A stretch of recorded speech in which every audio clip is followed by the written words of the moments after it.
channel. If this is the first time you're joining us on this channel, my name is Veronica Daniel, and if you are a returning subscriber, welcome everyone. So in case you're wondering, I am a Christian relationship vlogger, right? So I bring to you the good news and gospel of Jesus through relationship talk or relationship issues or relationship topics. Whatever the case, it's still around relationship. Before I start talking about idols or how we actually idolize people in our lives, because right now you might be thinking, what is this human being talking about? First of all, what is an idol? According to the dictionary, I don't remember, is it English dictionary? Check. Ashasha know that they were talking about images or statues or icons or even people that we celebrate and worship and blah blah blah. Yeah, idols are people or things that we find more comfort in, and we basically worship them more than we worship God. It's funny how most of us, and even myself, I'm guilty. A lot of times I felt like, oh, I don't idolize anything. I mean, God is my only the only person I worship, because I do not bow down to worship anybody. I mean, we all can agree that the only people that worship other people are people that are traditionalists or do juju or things like that. Unfortunately for you people, it's the devil that's deceiving you all. You were taught that the first commandment is do not worship anybody but only worship your God. Examples of what I mean by idols. We already know we idolize celebrities. We idolize our phones. We idolize social media. We idolize food. We idolize alcohol. We idolize what will I call it? Is it smoke, cigarettes, getting high? I don't know what that caliber should be. We idolize it. We idolize people in relationships. Catholics. Some people might call me out for this, that's your business, but this video is not to talk about Catholics. But Catholics do actually idolize Mary, the mother of Jesus. Men and women, but I emphasize more on men, they idolize sex. Idols, basically anything we find comfort in. I've been saying comfort and worship. When I say comfort in, you're expecting some kind of satisfaction, because we all have needs regardless, whether it's financial or otherwise. We all have needs. So you're comforting, you find comfort in this thing, you trust that thing to fulfill your needs, but you should not. So that is how you know they are, or whatever it is an idol. Since this video is focusing on how we idolize people that we like, not other kinds of people, I'm not talking about celebrities right now, people that we like is lost. This is how we idolize them. When you see this person, you are mesmerized. As they are walking, there is slow motion in your head. You're like, oh, this person is so beautiful. Their lips are perfect. You like their height. See, lust makes you think that somebody is perfect. You see yourself trying to please them. Why are you trying to please them when you cannot even please the original God that you are supposed to be pleasing? Did I forget to mention that we also idolize money or success? Yeah. Anyway, moving on. The way the person is pampering you, or you love her curves, her beauty, or you love the guy is smelling nice, you like his voice. The voice alone is giving you things. You're just picturing him, thinking about her. You're idolizing that person, whether you don't know now or you know now. And that is why whenever those people that we idolize, whenever we now come chop breakfast, hey, the breakfast will be so painful. Imagine when you're worshiping something and the thing you are worshiping rejects you. We go into relationships with so much expectation. First of all, you need to know that love is not lust. Love is not attraction. love is not connection. So you can be in a relationship with someone, you love them, you are attracted to them, you connect deeply to them. Like you people feel like you can relate, you connect deeply. Those things are not love. Love is choosing. You have seen this person finish. You see, it's only God that has seen us finish this life. God knows us more than we know ourselves. To the point that they say in the Bible that He knows the number of hair that is on our heads. It is only love that is a choice that this person is doing nonsense, but even with them doing nonsense, you can call them out on their bullshit. That is love. You're not just going to sit back and let it slide. That is not love. When you see the person you choose to love and you cannot correct them, you cannot talk to them, you cannot say, oh, I don't think this is healthy for you. That's not love. Oh. Even though you don't like it, but being able to talk to them, to tell them, oh, ma, this thing you're doing is not good and whatever. That is, love is hard. Is it's hard because it's a choice. It's not a feeling. We keep thinking it's a feeling. It's that attraction that's a feeling.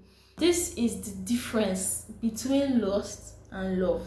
Lust will make you think that your love for this person is sufficient, right? You hear where people say, ah, he's going to change for me. That's your lust that is talking. Lust is going to blind your eyes. You're going to be, you know, when they say love is blind, that is not love, that is lust. Lust is blind. Lust makes you blind because you see all those red flags that people talk about. That if you see this red flag, run. See that red, run, run, run, run. Lust will make you, like, you are seeing the red flags, is shining, is alarming, is even making noise, but no, you will ignore the whole red flags, and then you will enter a marriage, a serious marriage or a serious relationship with this person, and when it's too late, you will start complaining that this person used to beat me, this person was violent, this person was this. Whatever what someone is, the red flags will show, the signs will show, and you getting to know that person is an opportunity for you to notice them and flee. But no, because you are lustful, you are blind, so you are just ignoring all the red flags that you see. And then when the person starts showing you serious shege, when your eyes clear, you will say, ah, that this person is this person is that, when it's now too late. When you're lustful, you feel like your love is sufficient for that person. When it is actually love, you understand that it's not a one man squad, it's a two man squad, right? Two parties are more involved. The two partners see it as, okay, our love for each other it cannot be sufficient to see us to the end, but instead God can. I don't know if you get me. When young couples get married, during the first years, it's all giddy, this, that. But then along the line, some people fall out of love, some people divorce, some people die. Whatever the case may be, there are very few people that are actually still in love or still love their partners till they are old and they actually die. And I'm saying that there's no amount of love we can give ourselves that will be sufficient. It's only God's love for us that can be sufficient. When you come into a relationship where God is rooted, He provides the love to the both of you. God's love for us is sufficient than our love for ourselves. That is why we need God in our relationship. We need people that love God, that are Christians, people that are willing to grow. And that's another thing we love. When you're in love, you need to be ready to learn, unlearn, relearn, and grow with your partner. It is not a one-man squad. It is two persons cordially doing this thing, because it's not easy. Why do we lust in the first place? Or maybe I would say, why do we idolize people in the first place to get to the point that we are lusting over them? It's because of our needs. period.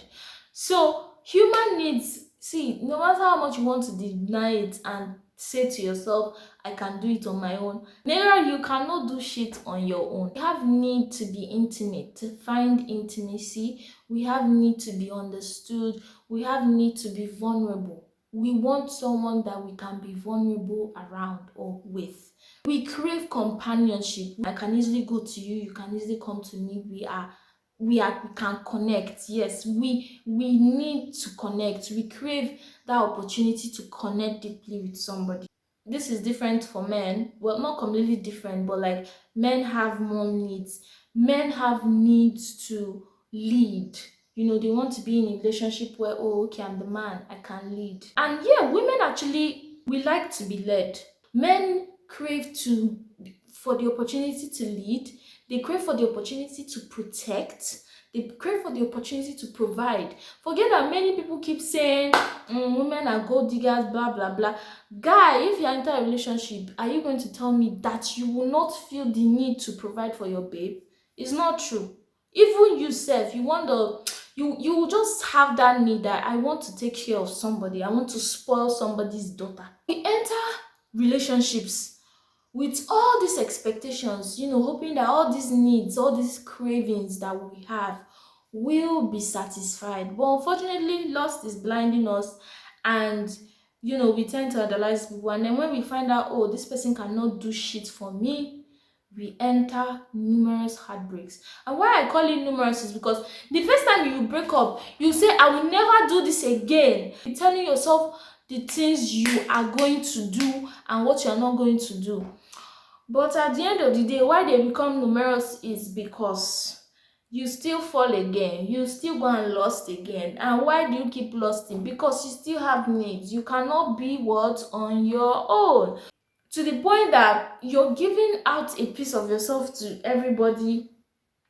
You're being hot and hot all over, that even when the person that is actually meant for you will come, they might not even be able to deal with you because you are messed up in the mind. In fact, you don't trust anybody. Even like you don't trust anybody, but you still crave someone that you can trust. So like it's a whole battle, it's a whole struggle. How then can our needs be satisfied? Because even if you still crave to protect, crave to provide, crave to be vulnerable and all that, human beings will always be human beings, and human beings can always disappoint, right? So it's not because okay, you have found your person that means the person will be holy forever. So that is why you need to actually seek God for yourself and know him for yourself. Because when you seek God and actually know him for yourself, all those needs are already sort of given to you. When you know God, you will not always be craving. It's not that you will not crave companionship, but it will not be that bad. You understand? It will not be like you are desperate. You're not really going to feel like that, because God knows that there are some needs, like he can fulfill all our needs, but then he still knows that we need companionship because he created us on this earth to be with someone. I mean, that is why he even created Eve in the first place, so that Adam would not be alone. So he already knows that that companionship, even if he's fulfilling your other needs, he still knows that yes, you sort of need companionship. And the thing is, everybody's life is different. It's not everyone, I believe it's not everyone that actually get married. Some people get that companionship from getting married. Some people actually adopt children. Some people have some other kind of families. Maybe they belong to a group where they feel like this is a family. You know, you can get companionship in different ways. It must not actually be through marriage, right? But I'm just saying that is when you actually lean to God, all those needs, like, oh, and be vulnerable with God. There is no other better person to be vulnerable with than with God, right? You need someone to encourage you when you're down. Go to God. You don't know that one of the gifts of the Holy Spirit is encouragement? The way the Holy Spirit will encourage you, because I know some people idolize things like sex, alcohol, food, because they are stressed. They are stressed mentally. They don't know how to unburden themselves of the stress. I mean, some of them is short span. Yeah, you might have the sex, but after a while you keep having the sex, and it might just do something for you for a little while. That is why even when we are so stressed, even when we need to rest, the Holy Spirit has ways. Do you know that worshiping God alone is sort of like a stress-free something, because you're pouring out your heart to God. All those stress is leaving you. You can be angry, you start worshiping God, you are happy. That is how beautiful it is. So like all these things that we're always trying to idolize because we are looking for some certain needs, we want that thing to satisfy, it will not work, because number one, God even created all these things. The people that we idolize, God created them. The social media, the phone, the money, the sex, the food, the alcohol, God created every single thing. So if he created them, how do you think these things that do not have their own power to create something, how do you think they will be able to satisfy your needs? It's as simple as that. If something is unable to create, it cannot satisfy your needs. So there is no need to idolize this thing. God understands we have needs. He's the same person that created us. He knows everything about us. So of course he knows we have needs. And with all the things that we are craving for, even if you enter a relationship and then you people eventually get married and the man wants to be able to lead, he wants to be able to protect, provide, it is only God that can actually help him to lead well, to protect well, to provide well. Because if you're not careful, if you lean into your own power, maybe at a point it might be working, then at a point it will not work, everything will yassa, everything will scatter. But with God, you people are with God in your relationship, so he's holding you people strong, providing your needs for each other and in yourselves personally. Me saying idolize or lusting after other people, it doesn't mean it will just go away, because sometimes you can just meet someone, and I mean it's a fleshy desire. You can just see someone and all of a sudden your body is liking them. Yes, you are lustful, and you can actually, as a Christian, you can actually pray against it, that yes, if this person is for you, let you be attracted to them, but let that lust leave you. Do you understand? Let you get over that lust.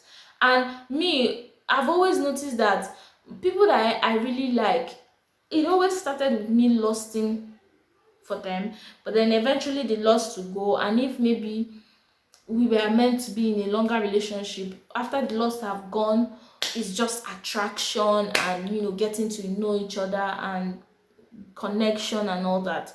So thank you guys so much for coming here to listening to this very long video about idolizing people that we like or people that we are in relationships with. Thank you so much. I hope that you can share this with somebody you love, someone that you feel that might be struggling through this. Like, leave a comment, whatever it is, subscribe. Thank you, and I will see you in my next video. All right, bye.